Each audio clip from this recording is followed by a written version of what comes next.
Selamat malam pemirsa, selamat datang di iNewsroom. Bersama saya Davi Pratama. Pemirsa, kami akan membahas berita utama secara mendalam, komprehensif, dan tentunya eksklusif.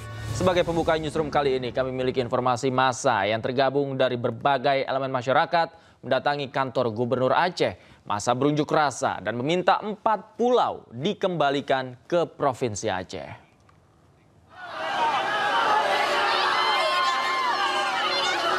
Tenaga menghibahkan pikiran untuk memperjuangkan marwah rakyat Aceh. Hidup rakyat Aceh! Ratusan mahasiswa melakukan aksi unjuk rasa di depan kantor Gubernur Aceh. Aksi ini sebagai bentuk perlawanan kepada Tito Karnavian yang telah mengangkangi marwah Aceh dengan memindahkan 4 pulau ke Sumatera Utara. Mereka menyanyikan himne Aceh serta berorasi secara silih berganti. Massa mendesak Presiden Prabowo mencabut SK pemindahan 4 pulau serta memecat dan memproses Tito Karnavian karena telah mengusik perdamaian di Aceh. Terkait persoalan 4 pulau, kami meminta kepada Republik Indonesia untuk mengembalikan pulau kami yang sudah dicaplok oleh semut dan mencabut keputusan SK Menteri Dalam Negeri Tito Karnavian dan meminta Prabowo Subianto selaku Presiden Indonesia untuk mencopot Tito Karnavian yang sudah membuat kacau bangsa Aceh. Mengawal pertemuan Prabowo dan Gubernur Aceh, para mahasiswa akan menetap di kantor Gubernur Aceh hingga kesepakatan mengembalikan pulau dikabulkan Presiden. Dari Banda Aceh, Syukri Syarifuddin, iNews melaporkan. Sementara itu pemirsa, nelayan Aceh Singkil akan melakukan sweeping terhadap nelayan Sumatera Utara yang menangkap ikan di perairan 4 pulau. Warga juga meminta Presiden Prabowo mencopot Mendagri karena dinilai telah membuat kegaduhan. Dikasih lewat itu laut tradisi tanpa.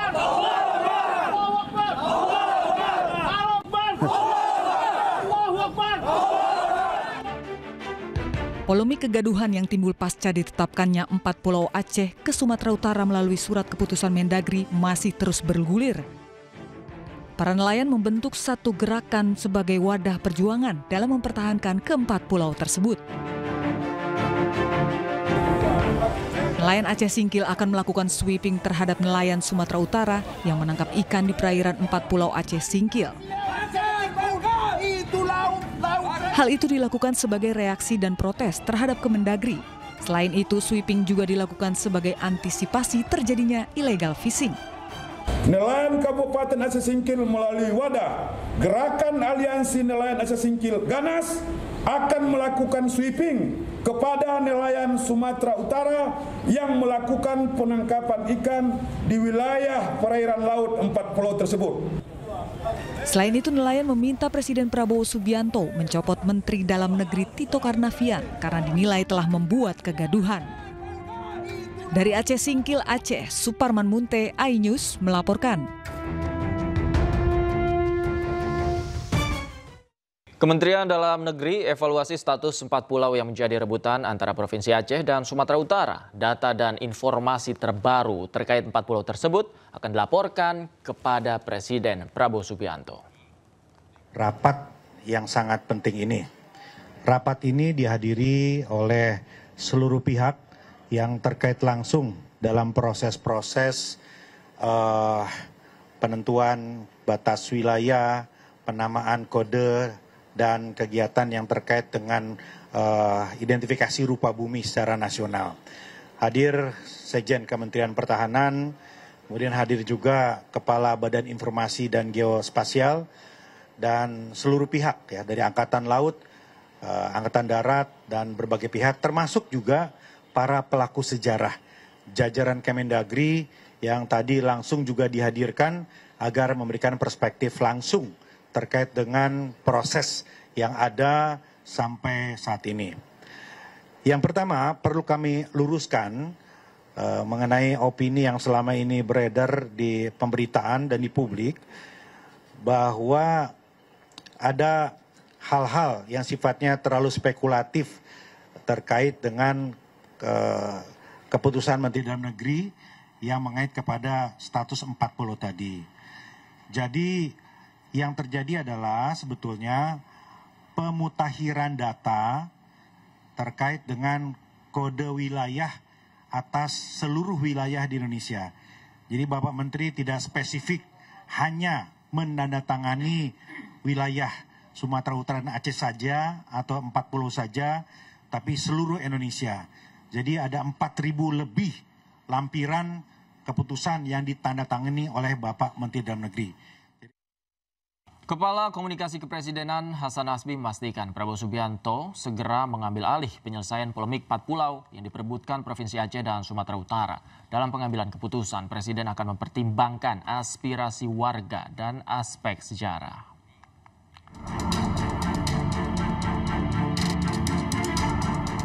Presiden Prabowo Subianto akan menangani langsung sengketa kepemilikan pulau antara Provinsi Aceh dengan Sumatera Utara. Menurut Kepala Komunikasi Kepresidenan Hasan Nasbi, Presiden akan segera mengambil keputusan terkait polemik 4 pulau Aceh yang masuk ke dalam wilayah Tapanuli Tengah Sumatera Utara. Kira-kira ada aspirasi yang berbeda antara beberapa dua daerah di dalam negara kesatuan Republik Indonesia tentang pulau-pulau tertentu.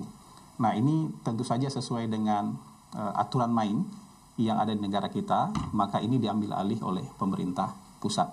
Dalam hal ini Presiden mengambil alih ini langsung dan dijanjikan secepatnya akan diselesaikan. Ini harusnya tidak sulit untuk diselesaikan, bisa diselesaikan dengan cara dingin, dengan kepala yang dingin, dengan cara yang baik-baik, karena kita berdialog, kita berdiskusi sebagai sesama anak bangsa.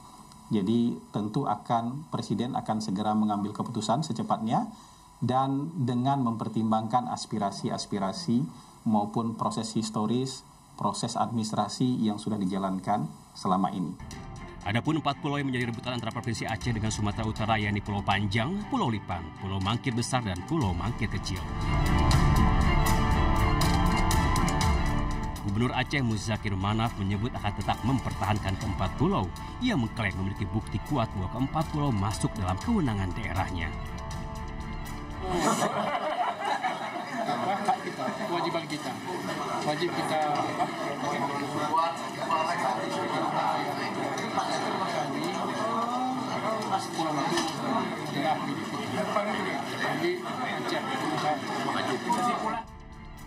Kisruh bermula usai Kementerian Dalam Negeri memutuskan 4 pulau dinyatakan masuk wilayah Kabupaten Tapanuli Tengah, Provinsi Sumatera Utara. Mendagri Tito Karnavian menegaskan pemerintah pusat tidak memiliki kepentingan pribadi dan hanya ingin menyelesaikan masalah batas wilayah secara objektif. Tim Liputan iNews melaporkan. Sementara terkait usulan Gubernur Sumatera Utara Bobi Nasution yang mengajak untuk mengelola 4 pulau secara bersama, menurut Wakil Presiden ke-10 dan ke-12 Republik Indonesia Yusuf Kala, selama ini tidak ada pulau yang dikelola bersama. JK berharap sengketa ini segera diakhiri karena menyangkut harga diri masyarakat Aceh. Setahu saya tidak ada pulau atau daerah yang dikelola bersama. Tidak ada. Siapa jadi bupati? Masa 2 bupatinya? Masa 2 bayar pajaknya kemana? Jadi itu pulaunya pulau tidak terlalu besar. Jadi bagi Aceh itu harga diri. Kenapa diambil? Dan itu juga masa kepercayaan ke pusat. Jadi saya yakin ini akan diselesaikan sebaik-baiknya demi keibadah bersama. Toh tidak ada faktor penting di situ. Di situ kan tidak ada minyak, tidak ada. Mungkin saja beberapa hari ada, tapi hari ini tidak ada. Menko Bidang Hukum, HAM, Imigrasi, dan Pemasyarakatan Yusril Iza Mahendra menjelaskan keputusan 4 pulau yang jadi rebutan antara Aceh dan Sumatera Utara belum final. Ia meminta semua pihak bersabar karena pemerintah akan putuskan dalam waktu dekat. Jadi semua pihak harap bersabar ya. Pemerintah betul-betul ingin menyelesaikan masalah ini dalam waktu dekat dan berupaya untuk mencari keputusan yang terbaik bagi semua pihak. Dan karena itu kami berharap semua pihak bersabar. Keputusan tentang itu belum final ya. Penentuan batas wilayah itu berdasarkan undang-undang pemerintahan daerah diputuskan melalui peraturan Mendagri. Pemirsa, 4 pulau di Sumatera jadi rebutan 2 provinsi. Bukan tanpa alasan, berdasarkan temuan ilmiah, terdapat sumur yang kaya minyak dan gas bumi di wilayah tersebut.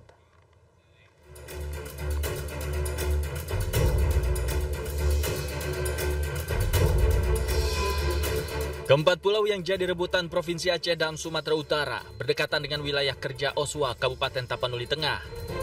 4 pulau ini berada di wilayah kerja offshore West Aceh yang kaya akan kandungan minyak dan gas bumi. Meski belum ada data seismik yang cukup untuk mendukung proses evaluasi potensi migas secara menyeluruh, namun Deputi Perencanaan Badan Pengelola Migas Aceh memaparkan potensi migas di Laut Singkil. Ada 6 sumur di daerah itu yang mereka jadikan studi ditambah dengan seismic plan yang bisa kita akses di MDR di websitenya Kementerian, itu Migas Data Repository. Dari 6 sumur yang mereka tampilkan ini, memang ada satu sumur yang sangat menarik ya. Sumur ini namanya Singkil 1. Itu dia discovery, gas discovery dengan average gasnya dari 2 sampai 9 mmSCF, sudah pernah dites ya. Cuma ini sumur kan tahun 1973 dan berjarak sekitar 30 sampai 40 km dari pulau yang diperbincangkan ini. Memang di pulau ini sendiri kita nggak punya data sumur. Data sumur dan data seismik tidak ada di pulau tersebut. Cuman kita ingin sampaikan bahwa di sekitar area ini di Oswa tadi, data seismiknya juga sudah lama sekali, sehingga rencananya tahun ini atau awal tahun depan, kontrak di bawah kewenangan BPMA mereka akan melakukan survei. BPMA mendorong survei awal dilakukan dan akuisisi data seismik agar potensi migas bisa diidentifikasi lebih jelas di keempat pulau itu. Dari Banda Aceh, Syukri Sarifuddin, iNews melaporkan. Kembali di Newsroom, pemirsa, oknum prajurit TNI Angkatan Laut Klasis 1 Jumran yang membunuh seorang wartawati divonis hukuman penjara seumur hidup oleh Pengadilan Militer Banjarmasin, Kalimantan Selatan. Jumran juga dipecat dari Kesatuan TNI Angkatan Laut.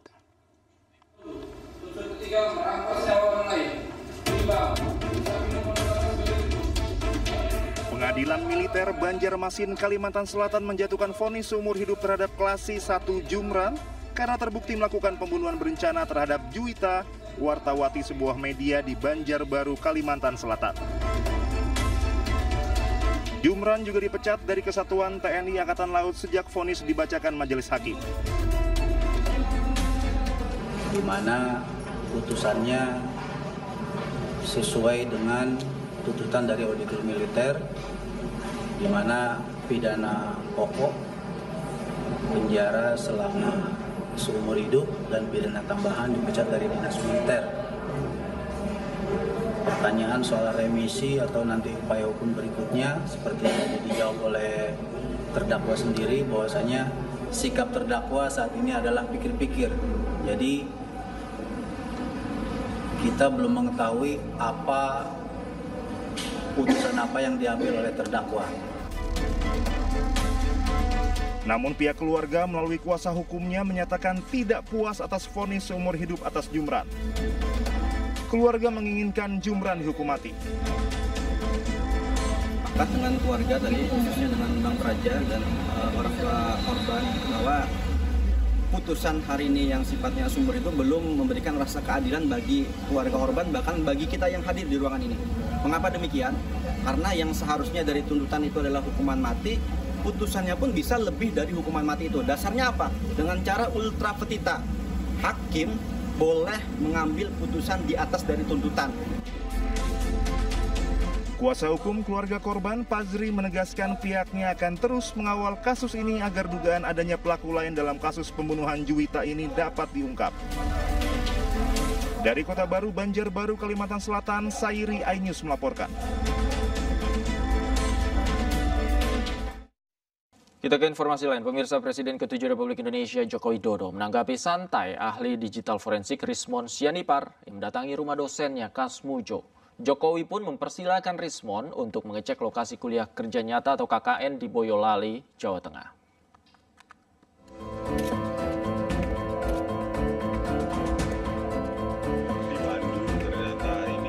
Kenalkan Pak, saya Rismon Sianipar, Pak. Ahli digital forensik Rismon Sianipar masih meragukan keaslian ijazah Presiden ke-7 RI Joko Widodo. Rismon Sianipar nekat mendatangi rumah Kasmujo di Pogung Kidul, Kabupaten Sleman, Yogyakarta untuk mengkonfirmasi apakah benar Kasmujo adalah dosen pembimbing skripsi dan akademik Jokowi meski hal tersebut melanggar aturan. Dalam video, Kasmujo pun menyebut bahwa dirinya bukanlah dosen pembimbing skripsi dan akademik Joko Widodo. Bapak saat itu berarti bukan pembimbing skripsi? Jelas, bukan. Bukan pembimbing akademik? Bukan. Pembimbing akademik pun bukan, Pak? Oh, bentar, Pak. Maaf. Terkait hal ini, Jokowi pun menanggapi santai. Jokowi mempersilahkan Rismon CS untuk menggali informasi sebanyak-banyaknya dan mendatangi lokasi saat dia mengikuti kuliah kerja nyata atau KKN. Ya, KKN dicek aja di Desa Ketoyan, di Kecamatan Wonosgoro, Kabupaten Boyolali, dicek ke sana. Tahunnya seingat saya 85 awal. Ngecek dekat aja. Tapi peristiwanya sudah 40 tahun yang lalu.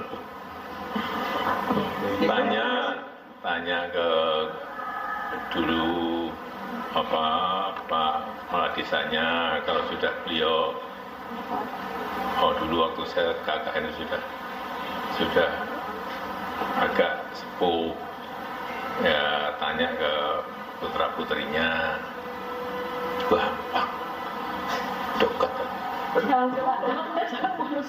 Nanti KKN-nya ganti lagi, KKL-nya di mana?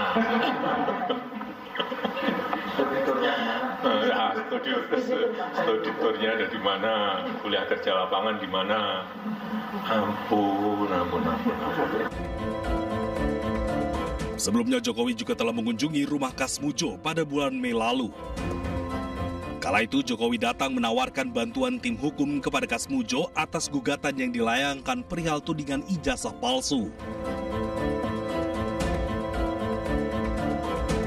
Pakar telematika Roy Suryo menyebut tim pengacara Presiden ke-7 Joko Widodo sedang menunjukkan aksi Sri Mulat karena melontarkan pernyataan dengan logika terbalik. Sebelumnya kuasa hukum Presiden ke-7 Joko Widodo Rifai Kusumanegara mengklaim tuduhan ijazah palsu Jokowi ditujukan bukan untuk mencari kebenaran atau kepentingan akademik semata, melainkan hanya untuk menjatuhkan Jokowi.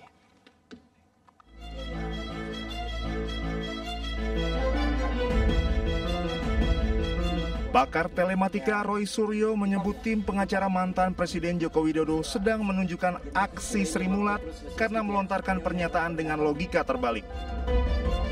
Kritikan disampaikan Roy Suryo menanggapi ucapan pengacara Jokowi yang menyebut jika ijazah Jokowi dibuka ke publik dapat menimbulkan kekacauan dan menjadi presiden buruk.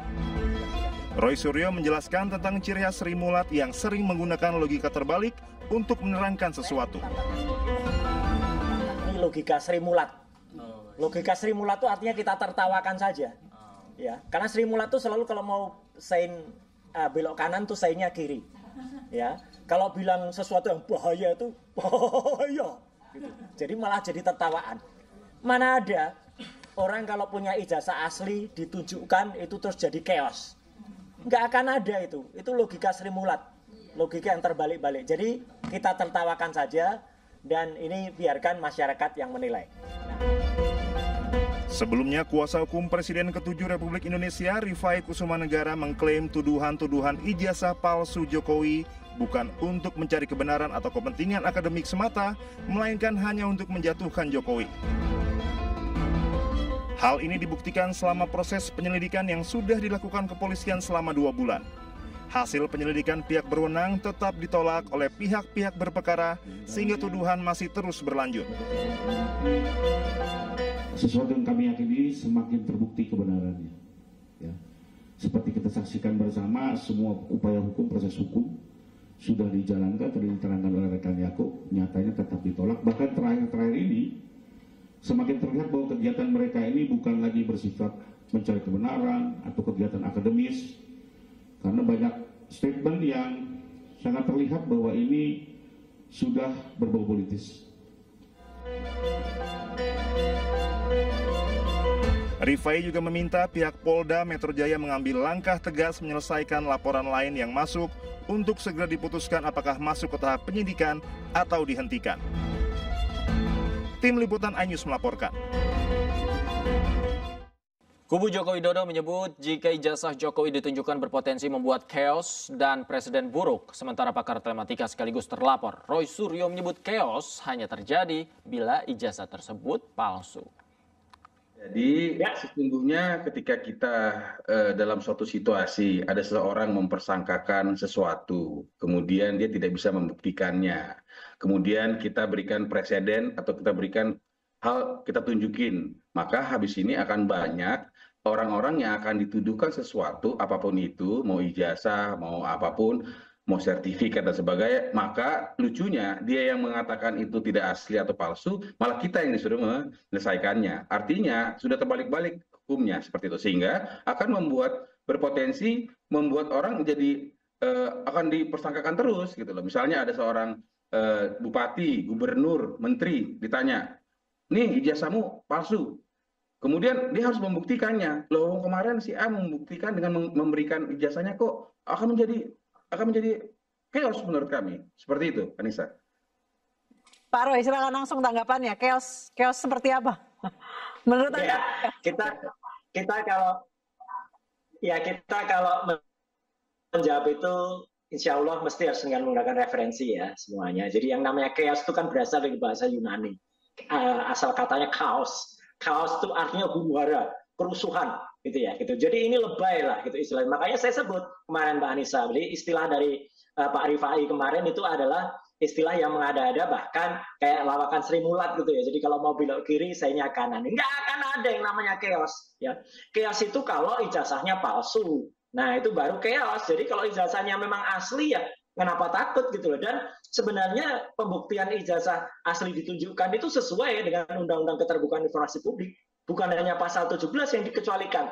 Tapi jangan lupa harus komprehensif baca pasal itu. Ada pasal 18 ayat 2. Ya kebetulan saya ikut nyusun undang-undang itu kan gitu. Jadi pasal 18 ayat 2 itu semua pengecualian di pasal 17 itu tidak berlaku untuk pejabat publik. Jadi clear banget di sini gitu loh. Jokowi dulu adalah pejabat publik, jadi clear. Jadi tapi sekali lagi kalau kembali ke soal chaos, Mbak Anissa, itu makanya saya kemarin nulis bahwa ini logikanya kayak pakai logika Sri Mulat saja gitu. Mau lucu aja deh. Jadi nggak apa-apa deh. Kita anggap ini lucu-lucuan aja gitu ya. Jadi istilah chaos bisa biar diterjemahkan oleh masyarakat. Kembali di Newsroom, pemirsa, Menteri Kebudayaan Fadly Zon memberikan klarifikasi terkait pernyataannya yang menyebut pemerkosaan massal tahun 1998 tidak ada buktinya dan hanya berdasarkan rumor yang beredar. Saya di sini hadir bersama dengan Wakil Menteri Kebudayaan. Menteri Kebudayaan Fadly Zon memberikan klarifikasi terkait pernyataannya yang menyebut pemerkosaan massal tahun 1998 tidak ada buktinya dan hanya berdasarkan rumor yang beredar. Menurut Fadly Zon, pernyataan tersebut bukan dalam rangka menyangkal keberadaan kekerasan seksual, namun menekankan bahwa sejarah perlu bersandar pada fakta-fakta hukum dan bukti yang telah diuji secara akademik dan legal. Fadly Zon mengutuk dan mengecam keras segala bentuk perundungan dan kekerasan seksual terhadap perempuan. Ia juga menekankan bahwa saat kerusuhan tindak kejahatan ini memang terjadi, tetapi istilah massal tidak memiliki data yang konklusif. Fadly Zon juga menyoroti secara spesifik perlunya ketelitian dan kerangka kehati-hatian akademik dalam penggunaan istilah perkosaan massal. Hal ini dapat memiliki implikasi serius terhadap karakter kolektif bangsa dan membutuhkan verifikasi berbasis fakta yang kuat. Sebelumnya, Fadly Zon mengklaim peristiwa pemerkosaan massal tahun 1998 tidak ada buktinya dan hanya bersandar rumor yang beredar. Fadly Zon menjelaskan rumor-rumor seperti itu tidak akan menyelesaikan persoalan yang ada. Tim Liputan iNews melaporkan. TGPF dalam laporannya pada 1998 mencatat setidaknya 85 korban kekerasan seksual di berbagai kota, termasuk perkosaan massal terhadap perempuan Tionghoa. Tragedi Mei 1998 menjadi salah satu peristiwa bersejarah di Indonesia. Sejumlah tanda tanya pun masih menyelimuti peristiwa bersejarah ini, salah satunya dugaan adanya ruda paksa massal dalam tragedi 1998. Untuk mengungkap fakta kerusuhan termasuk dugaan pelanggaran HAM berat, pemerintah membentuk tim gabungan pencari fakta tahun 1998. TGPF dibentuk melalui keputusan bersama 5 pejabat tinggi negara pada 23 Juli 1998, antara lain Menteri Pertahanan dan Keamanan, Panglima ABRI, Menteri Kehakiman, Menteri Dalam Negeri, Menteri Negara Urusan Peranan Wanita, dan Jaksa Agung. Hasil penyelidikan tim gabungan pencari fakta tahun 1998 mencatat sedikitnya 85 kasus kekerasan seksual, termasuk 52 kasus pemerkosaan yang terjadi selama kerusuhan.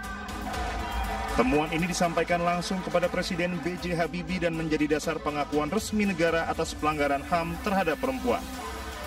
Salah satu tindak lanjutnya adalah pembentukan Komnas Perempuan melalui keputusan Presiden nomor 181 tahun 1998. Menanggapi pernyataan kontroversial Menteri Kebudayaan Fadlizon terkait tidak adanya pemerkosaan massal di tahun 1998, Kepala Komunikasi Kepresidenan Hasan Nasbi minta publik memberikan waktu kepada para sejarawan untuk menulis ulang sejarah Indonesia. Hal yang sedang disusun oleh Kementerian Kebudayaan, mari kita sama-sama beri waktu para sejarawan untuk menuliskan. Ini kan sekarang semua dalam proses. Dan dalam proses ini terlalu banyak spekulasi-spekulasi yang menyatakan ini tidak ada, ini ada. Coba kita biarkan para sejarawan ini menuliskan ini. Dan untuk nanti kita pantau, kita pelototi, kita periksa bareng-bareng. Toh yang menulis ini adalah para sejarawan yang juga kredibel, punya kredibilitas tinggi, dan mereka tentu tidak akan mengorbankan kredibilitas mereka ya untuk hal-hal yang tidak perlu. Jadi kekhawatiran-kekhawatiran semacam ini mungkin bisa jadi diskusi, tapi jangan divonis macam-macam dulu. Lihat saja dulu ya pekerjaan yang sedang dilakukan oleh para ahli sejarah dalam menulis sejarah Indonesia. Ini bukan menulis ulang, tapi melanjutkan menulis sejarah Indonesia. Karena mungkin terakhir sejarah Indonesia ditulis tahun berapa? Tahun 98, tahun 97, 98. Dan dari 98 ke sini tidak ditulis lagi. Jadi kita lihat dulu mereka menulis apa. Sudah kita punya draft resminya, nanti baru kita koreksi bareng-bareng. Sementara itu, Direktur Eksekutif Amnesty International Indonesia Usman Hamid menyayangkan sikap Menteri Kebudayaan yang menilai peristiwa ruda paksa massal hanya rumor belaka. Menurut Usman, pernyataan Fadlizon mengabaikan fakta hukum dan kajian akademik yang telah dilakukan. Memang perlu bersandar pada fakta-fakta hukum ya, atau fakta-fakta akademik, katakanlah begitu ya, bersifat ilmiah gitu. Tapi justru anggapan bahwa perkosaan massal itu adalah rumor tidak mencerminkan keilmiahannya, tidak mencerminkan bahwa itu memiliki fakta-fakta hukum dan akademik gitu. Saya setuju bahwa terminologi perkosaan massal memang harus dikelola dengan baik dan bijak atau dengan empatik lah gitu. Tapi justru dengan prinsip kebijaksanaan dan sikap empatik itu seharusnya Menteri Kebudayaan tidak mengeluarkan istilah rumor sebagai sikapnya yang meragukan adanya perkosaan massal itu. Kita ke informasi lain, pemirsa. Greenpeace Indonesia mengungkap masih ada sejumlah tambang nikel aktif di Raja Ampat, Papua Barat Daya. Padahal sebelumnya pemerintah telah mencabut 4 izin usaha tambang, namun tidak untuk izin pertambangan PT GAG yang saat ini jadi perbincangan. Greenpeace Indonesia mengungkap masih terdapat sejumlah izin pertambangan nikel yang aktif di wilayah Raja Ampat. Juru kampanye Hutan Greenpeace Indonesia Ade Ari Rompas menyebut ada 16 izin tambang nikel yang pernah dan masih berlaku di Raja Ampat. Dari 16 izin tersebut, 13 diantaranya berada di kawasan Geopark Raja Ampat yang selama ini dikenal sebagai salah satu ekosistem paling berharga dan unik di dunia. Bahwa pencabutan izin yang dilakukan oleh diumumkan oleh Menteri SDM setelah bertemu dengan Bapak Prabowo, ini masih menjadi pertanyaan besar. Sehingga kita penting mengawal bagaimana sebenarnya yang kami bilang surga terakhir ini betul-betul terlindungi. Ini data-data yang kemudian kami lihat. Jadi bukan hanya Pulau Gak saja juga yang bermasalah, tapi potensial untuk dihidupkan kembali itu masih sangat memungkinkan. Sebelumnya pemerintah mencabut 4 izin usaha tambang nikel di Kabupaten Raja Ampat, Papua Barat Daya. 4 perusahaan yang dicabut izin tambangnya adalah PT Anugerah Surya Pratama, PT Mulia Ramon Perkasa, PT KW Sejahtera Mining, dan PT Nurham. Sementara untuk kontrak karya PT GAG izinnya tidak dicabut karena dianggap jauh dari kawasan geopark. Meski demikian, pemerintah menegaskan akan tetap melakukan pengawasan khusus terhadap penambangan di Raja Ampat. Tim Liputan iNews melaporkan. Kondisi Raja Ampat mengundang keprihatinan banyak pihak. Netizen hingga organisasi lingkungan internasional menyoroti kerusakan yang ditimbulkan oleh aktivitas pertambangan nikel yang tidak mempertimbangkan dampak lingkungan. Raja Ampat terancam tambang. Hingga kapan surga terakhir itu bertahan? Untuk membahasnya kami telah terhubung dengan Kepala Teknik Tambang PT KSM, Bapak Suharta, dan juga Ketua Tim Kampanye Hutan Greenpeace Indonesia, Bapak Ari Rompas. Selamat malam, Pak Suharta, Pak Ari. Selamat malam. Saya ke Pak Suharta terlebih dahulu. Pak, bisa dijelaskan, PT KSM menjadi salah satu dari 4 PT yang izinnya dicabut atau seperti apa? Baik, mungkin sebelum saya bicara, bolehkah saya untuk menyampaikan paparan Pak yang secara detail untuk PT KSM itu sendiri? Ya, silakan Pak. Izin besar untuk persentasenya Pak.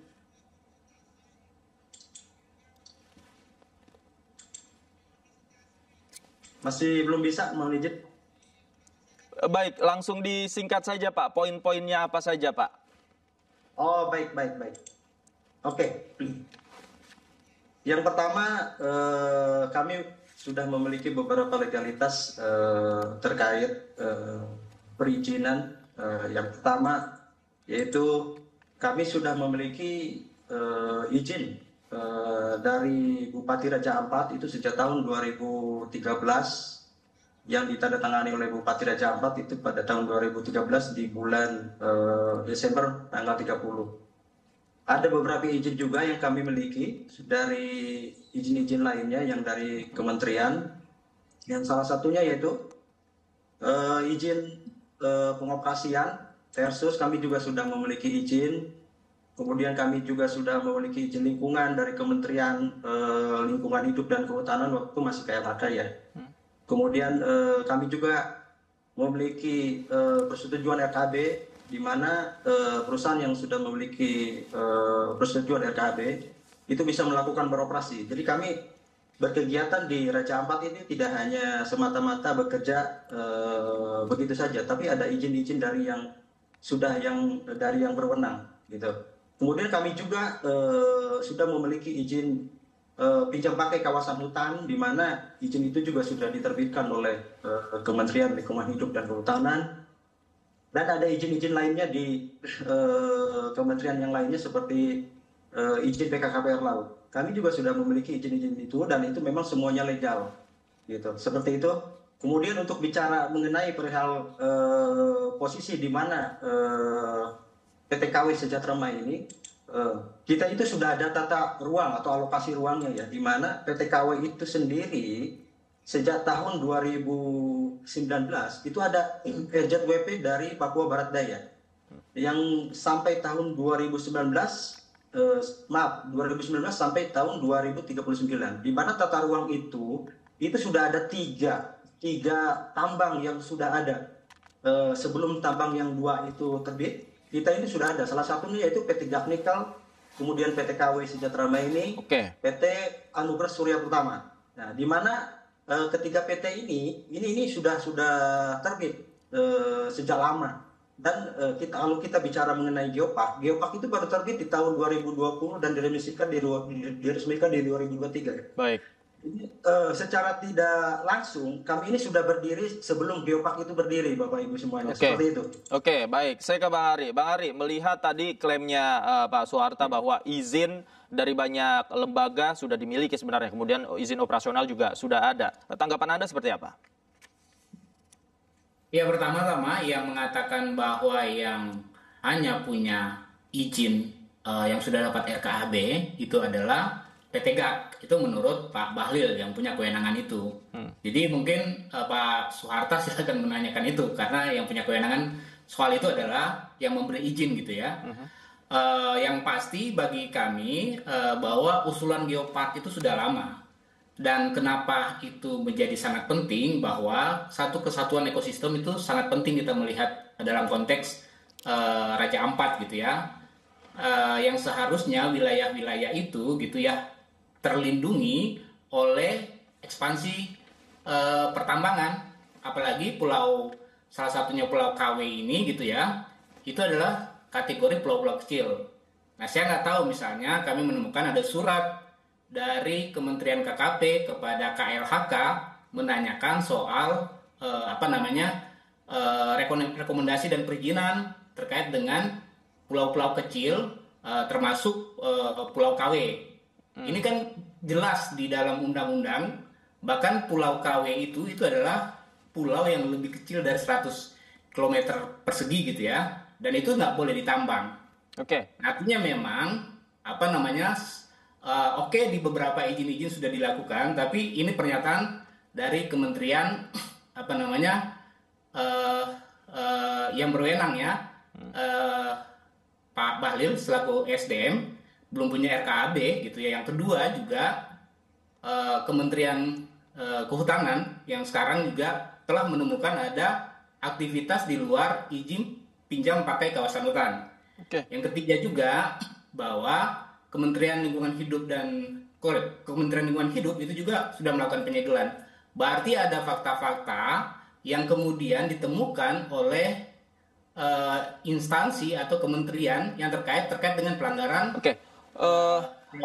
Bang Ari, mohon maaf saya potong. Kalau data dari Greenpeace sendiri, ini apakah ada radius tertentu di wilayah di luar Geopark Raja Ampat yang masuk di situ yang mengizinkan perusahaan untuk beroperasi? Catatan Greenpeace seperti apa? Kan Geopark itu bagian dari kesepakatan dari UNESCO gitu ya. Memang dia tidak memiliki kekuatan hukum gitu dalam konteks hukum Indonesia, tapi itu menjadi pengakuan global bahwa wilayah Raja Ampat itu masuk dalam global geopark, karena memang kekhasannya termasuk keunikan wilayah Raja Ampat itu menjadi wilayah yang memang tinggi akan biodiversitasnya gitu. Jadi segitiga terumbu karang, sehingga memang itu perlu dilindungi. Baik. Nah, jadi penting bahwa Pulau KW itu bagian dari global geopark yang memang baru disahkan dari tahun 2023. Tapi sebelum prosesnya itu sudah lama dilakukan gitu. Nah, yang kedua memang secara hukum itu tadi saya bilang itu pulau-pulau kecil yang nggak boleh ditambang gitu. Bahkan putusan MK itu sudah memperkuat sebenarnya pulau-pulau kecil nggak boleh ditambang, sehingga proses-proses dari perizinan itu harus melihat gitu. Undang-undangnya yang jelas yang mengatakan itu tidak boleh ditambang. Gitu. Baik. Saya ke Pak Suharta. Pak Suharta, kalau PT KSM ini operasionalnya jaraknya berapa radiusnya? Tadi Anda katakan berjarak puluhan kilometer. Kemudian kalau komunikasi dari Menteri SDM terhadap PT KSM seperti apa? Baik. Kita bicara mengenai pulau-pulau kecil ya. Pulau-pulau kecil itu Pak, itu baru disahkan atau diundangkan itu di tahun 2014. Nah, kami ini sudah memiliki izin di tahun 2013. Aturan itu tidak berlaku surut Bapak. Semuanya itu tidak berlaku surut. Mungkin bisa aja kalau jika memang kami pulau-pulau kecil itu terbitnya di tahun 2013 aturannya, kami nggak akan punya izin di situ. Kami tahu pulau-pulau kecil itu tidak boleh ditambang, kami tahu. Makanya kami bisa melakukan penambangan itu karena memang izin kami itu terbit lebih dulu dibanding dengan aturan pulau-pulau kecil itu. Mungkin Pak Ari nanti bisa lihat perihal itu ya. Itu tahun berapa terbitnya, apakah itu berlaku surut atau tidak, itu perlu dilihat gitu. Itu yang pertama. Yang kedua, mengenai RKAB.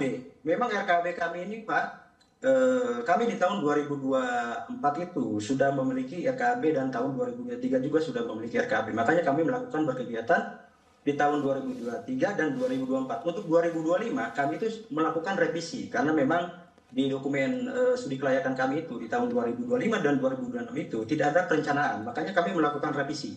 Nah, kemudian untuk bukaan lahan yang 5 hektar itu sebetulnya sudah lama kita diskusikan dengan Kementerian Lingkungan Hidup dan Kehutanan. Itu merupakan bukaan lahan sebelum kita memiliki izin pinjam pakai kawasan hutan. Jadi perlu kami sampaikan bahwa Pulau Kawe itu sebetulnya sudah beroperasi sebelumnya.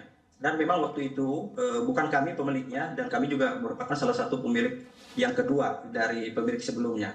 Nah, dikarenakan memang dulu perusahaan sebelumnya itu tidak menaati regulasi perihal pinjam pakai kawasan hutan, makanya kami sebagai pemilik kedua, kami mengikuti aturan itu, sehingga kami mengajukan izin pinjam pakai kawasan hutan itu. Dan izin pinjam pakai kawasan itu sudah terbit di tahun 2021. Dan setelah dievaluasi oleh Kementerian SDM, dievaluasi juga oleh Kementerian Lingkungan Hidup, itu kami sudah lolos evaluasi, sehingga terbitlah RKB tahun 2023 waktu itu. Nah, makanya kami bisa beroperasi, Pak, seperti itu. Baik, Bang Ari silakan.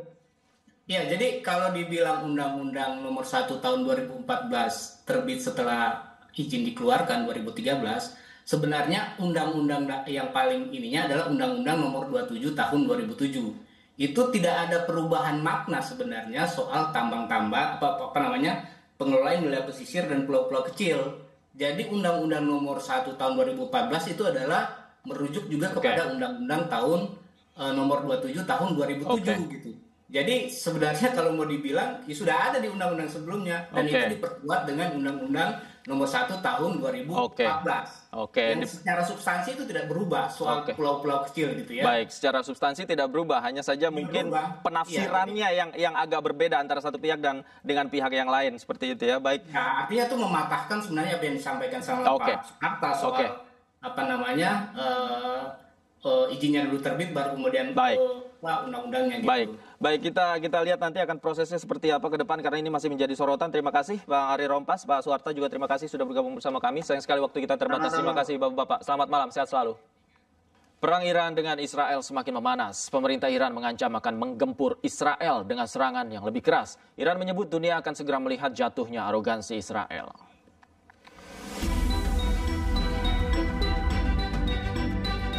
Di akun resmi militer Iran, Iran mengancam akan melancarkan serangan besar-besaran yang lebih masif ke wilayah Israel. Iran menyebut dunia akan segera melihat jatuhnya arogansi Israel.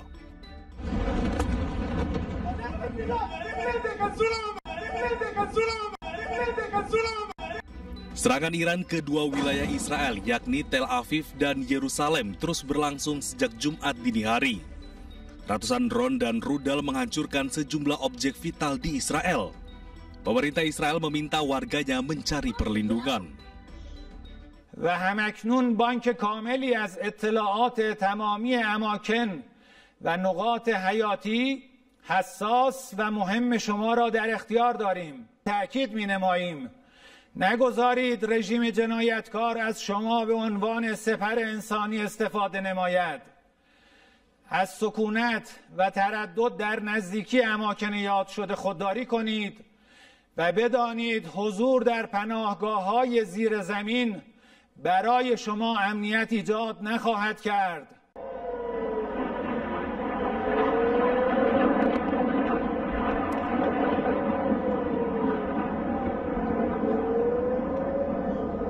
Langit Tel Aviv dihujani roket dari Iran. Sirine peringatan serangan berbunyi di Israel. Sistem pertahanan Israel, Iron Dome pun mencoba menghalau roket dari Iran. Hingga kini belum bisa dipastikan kerusakan yang ditimbulkan akibat serangan ini.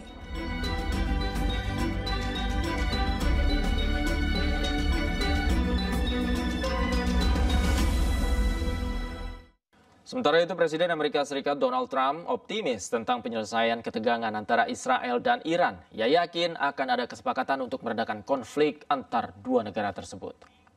Well, I hope there's going to be a deal.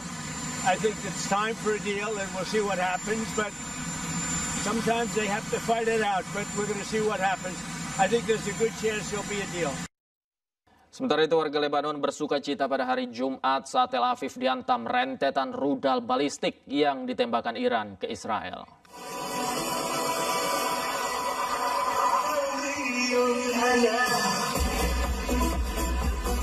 Di tengah ketegangan geopolitik yang meningkat antara Iran dan Israel, sebuah video viral di sosial media.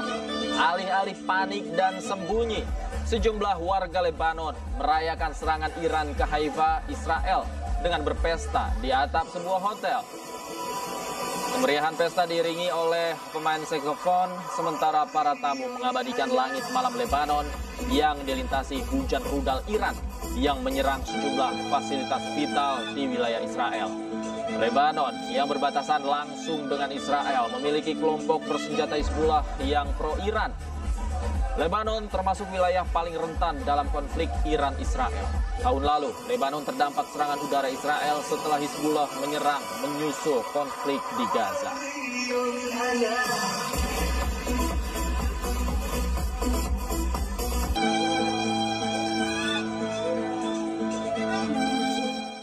Masyarakat dari seluruh dunia berkumpul di Mesir untuk menggelar aksi solidaritas kemanusiaan untuk Gaza. Puluhan ribu relawan dari 80 negara bersatu mengawal bantuan kemanusiaan untuk menebus blokade Israel ke jalur Gaza.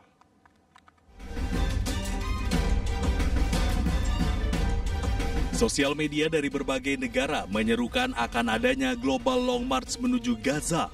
15 Juni menjadi hari penting bagi para relawan untuk melakukan aksi jalan jauh dari titik yang sudah ditentukan menuju Gaza. Indonesia menjadi salah satu negara yang mengirimkan relawan ke Kairo, Mesir untuk bergabung dengan aksi ini. Tak sedikit relawan yang tertangkap dideportasi ke negara asalnya. Namun, hal ini tak menyurutkan para relawan mengawal dan menyuarakan aksi solidaritas kemanusiaan untuk rakyat Palestina. Tantangan yang mereka hadapi adalah perbatasan ditutup, zona militer yang ketat, dan resiko intersepsi serta pelarangan masuk ke Gaza. Tujuan aksi ini adalah blokade Gaza dihentikan, bantuan kemanusiaan dibuka, serta dunia tidak diam terhadap genosida. Pemirsa, sejumlah artis dan warga negara Indonesia lainnya mengikuti rombongan Global Long March to Gaza. Namun, rombongan dari Indonesia terhenti di Kairo, Mesir karena mendapatkan intimidasi dari polisi setempat. Kita nggak boleh kemana-mana, kita nggak boleh keluar dari hotel. Semua perjalanan kita ikutin semua. Mana? Di luar ya? Artis Zaskia Meka saat ini berada di Kairo, Mesir dan mendapatkan pantauan khusus dari polisi setempat. Melalui akun sosial media pribadinya, Zaskia membagikan dirinya diikuti dan bahkan diminta tidak meninggalkan hotel. Zaskia bersama sejumlah artis lainnya bergabung dengan total 10 warga negara Indonesia lain akan mengikuti kegiatan Long March. Namun dari hari pertama mereka tiba di Kairo, terdapat perlakuan yang cukup menegangkan diterima rombongan dari polisi setempat. Satu orang sempat dikerumuni 10 polisi untuk diminta keterangan. Ketiga kalinya dan saya lagi. Untuk itulah lo kita bawa tuh langsung dikasih kopi tuh langsung. Thank you, brother. Gemeteran nggak? Parah, ini masih keringetan gua. Kena Evi. Ya. Jadi lu diwawancara berapa polisi? Tadi rame banget, sekitar 10-an lebih, dan yang terakhir dia ada kayak komandannya gitu. Sama bawa dahara. Zaskia Meka merupakan salah satu artis yang tergabung dalam 10 orang Indonesia terbang ke Kairo, Mesir. Mereka berangkat pada Kamis 12 Juni 2025 lalu untuk bergabung dalam konvoi Global March to Gaza, kontingen negara tetangga secara resmi. Rencananya, jika berhasil, mereka akan melanjutkan langkah bersama ribuan peserta lain menuju gerbang Rafah. 10 orang ini mewakili suara rakyat Indonesia dalam solidaritas kemanusiaan Palestina.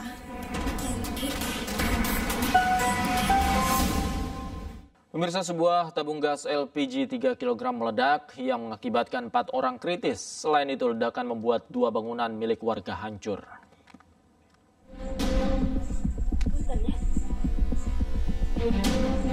Inilah video amatir warga memperlihatkan kondisi rumah yang hancur akibat ledakan gas bocor di kawasan Jalan Rahayu, Kecamatan Andir, Kota Bandung. Nampak seluruh isi bangunan luluh lantah akibat ledakan besar. Selain itu, ledakan juga menghancurkan dinding rumah yang berada di sampingnya hingga berlubang. Kejadian bermula saat penghuni rumah yang hendak mengganti gas LPG 3 kg mulai curiga jika gasnya bocor. Tak berselang lama, gas yang baru diganti tiba-tiba meledak hingga membuat 2 penghuni rumah serta 2 orang tetangganya tersambar api. Akibatnya 4 orang mengalami luka bakar di sekujur tubuhnya. Pertamanya dari rumah gitu, dari rumah saya kok ada kayak jatuh gitu. Pas dilihat nggak ada apa-apa, pas keluar sama warga yang lain lihat ke gang 3, ternyata di gang 3 nggak ada. Pas dilihat ada di sini, udah ramai di sini. Nah ini udah seperti ini gitu. Dari gas bocor. Dari gas bocor. Gasnya itu sebelumnya memang udah bau banget, dibawa keluar. Ya. Jadi udah bau banget lah. Sama orang rumah tuh dia mencoba untuk dimasukin ke dalam dicobain ke air dan ternyata memang gitu. Mengeluarkan salju gitu, blubuk gitu. Nah kemudian mungkin ada nggak tahu gimana ledaklah di dalam gitu. Petugas telah mengamankan gas LPG 3 kg serta membawa seluruh korban ke rumah sakit terdekat. Dari Bandung, Jawa Barat, Ervan David, iNews melaporkan. Diduga salah injak pedal, sebuah mobil yang dikemudikan seorang lansia menerobos masuk toko perlengkapan rohani di Kota Malang, Jawa Timur. Tidak ada korban jiwa dan kedua belah pihak sepakat untuk berdamai.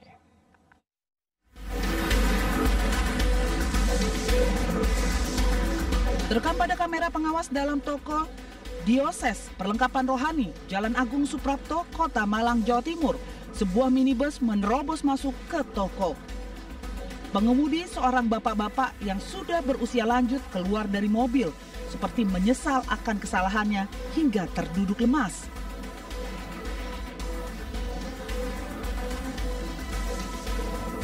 Pengelola toko meyakini tidak ada faktor kesengajaan, tapi murni kondisi pengemudi yang sudah lanjut usia dan salah menginjak gas saat akan memutar balik. Pengemudi dan keluarga pun siap bertanggung jawab untuk ganti rugi.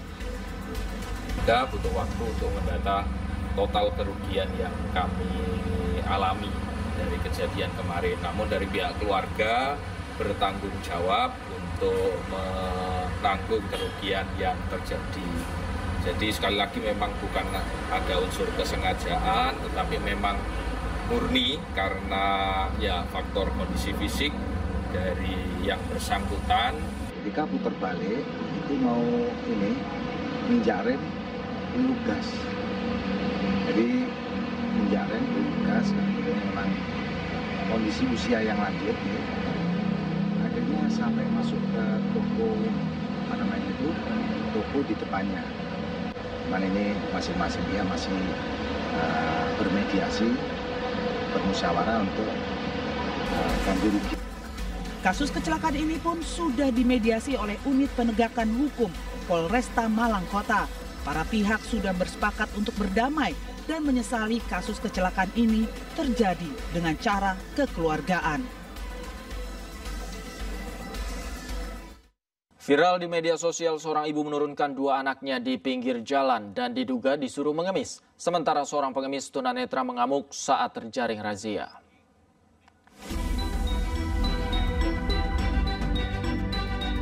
Video viral di media sosial memicu kemarahan publik setelah memperlihatkan aksi seorang ibu menurunkan 2 anak perempuannya dari sepeda motor mewah di pinggir jalan, lalu menyuruh mereka mengemis. Pada video itu, salah satu anak menggunakan kostum badut, sementara anak lainnya membawa ember kosong yang diduga untuk mengumpulkan uang hasil meminta-minta. Tindakan ibu diduga sengaja memanfaatkan anak-anaknya untuk menarik belas kasihan masyarakat demi mendapatkan uang di jalanan. Video itu pun mendapat tanggapan serius anggota DPRD Kota Pekanbaru Zulkardi. Zulkardi mengecam tindakan eksploitasi anak karena eksploitasi anak merupakan pelanggaran hak asasi manusia yang serius dan tidak bisa ditoleransi.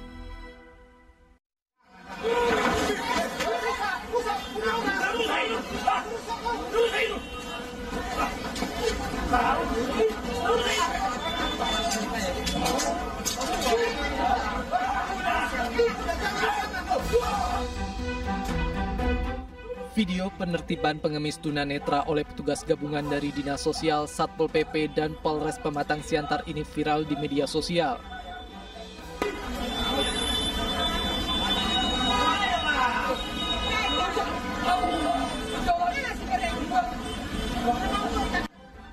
Pengamen yang diketahui bernama Heri Hulu ini menolak dibawa oleh petugas. Saat petugas ingin mengangkatnya, Heri mengamuk memukul petugas. Wali Kota Pemantang Siatar mengaku telah berkomunikasi dan mengundang Heri ke rumah dinasnya. Saya undang datang ke rumah wali kota ya. Iya, happy kok dia, dan dia katanya ahli izin, dia mau beralih profesi, nggak lagi ke minta-minta mau jadi gubernur. Artinya pemerintah kota memfasilitasi Pak? Kira-kira begitu, ya, mendukung sepenuhnya malah ya. Wali kota juga berjanji akan membina petugas Satpol PP yang melakukan tindakan pemaksaan dan kedepannya akan bertindak secara humanis.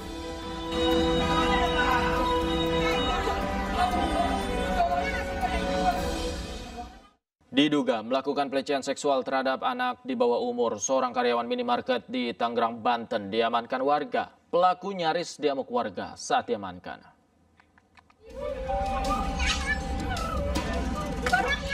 Seorang karyawan minimarket di Tangerang, Banten diamankan warga. Diduga pelaku telah melakukan pelecehan seksual terhadap seorang anak laki-laki di dalam kamar mandi minimarket.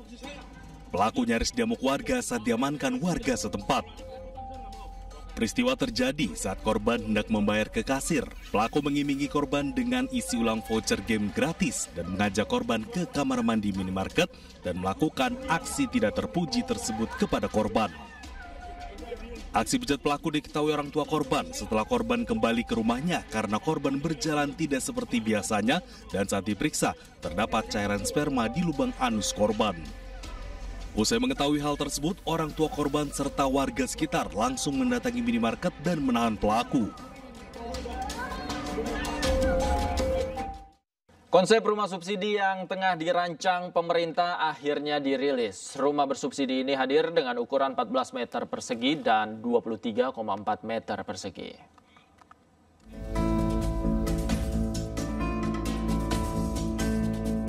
Inilah rumah contoh rumah bersubsidi yang tengah dirancang pemerintah. Rumah bersubsidi ini hadir dengan dua tipe. Yang pertama tipe 1 kamar tidur dengan luas bangunan 14 meter persegi dan luas tanah 25 meter persegi. Dalam rumah contoh ini berisi ruang tamu yang menyatu dengan area dapur dan cuci, sementara di belakangnya merupakan kamar tidur yang menyatu dengan kamar mandi.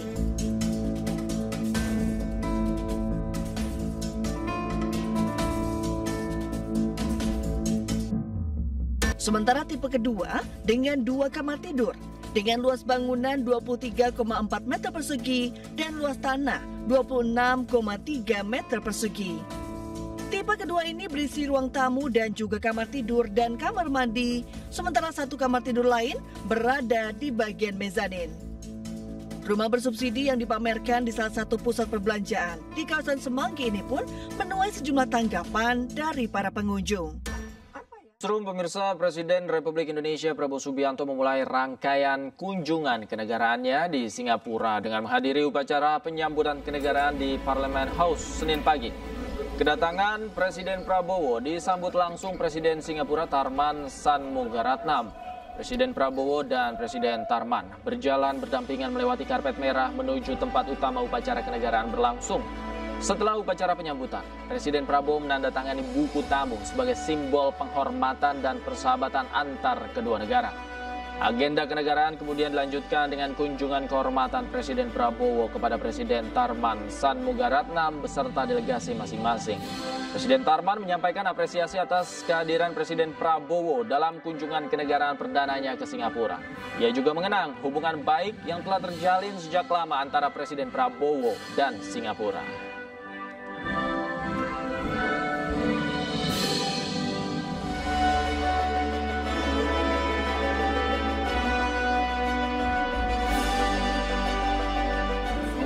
Pembicaraan-pembicaraan terkait hubungan bilateral kedua negara dan kerjasama dengan Singapura, antara Indonesia dan Singapura itu akan kita dalami dan kita diskusikan dalam bentuk-bentuk yang lebih tangible dan konkret.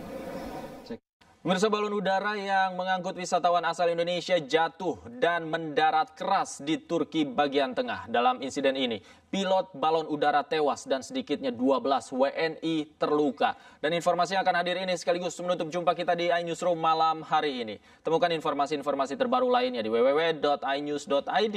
Cuplikan tayangan berita iNews juga dapat Anda saksikan di kanal YouTube @official iNews. Dan saat lagi rekan saya Gede Satria akan hadir dalam program iNews Prime. Akhir kata mewakili kerabat kerja yang bertugas, saya Davi Pratama pamit undur diri. Terima kasih. Selamat malam. Sampai jumpa.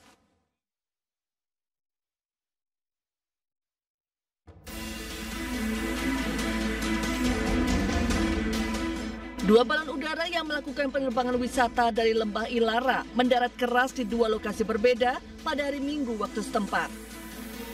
Balon udara yang mengangkut wisatawan asal Indonesia mendarat keras di dekat desa Goslukuyu di Provinsi Aksaray, Turki Tengah. Pilot balon udara tewas setelah terjatuh dari keranjang balon. Selain mengakibatkan pilot tewas, sedikitnya 12 wisatawan Indonesia terluka dan dilarikan ke rumah sakit. Sementara itu, balon udara kedua yang mengangkut wisatawan asal India mendarat keras di Beli Sirma dan mengakibatkan ke-12 wisatawan mengalami luka ringan. Diduga, kecelakaan terjadi akibat perubahan angin.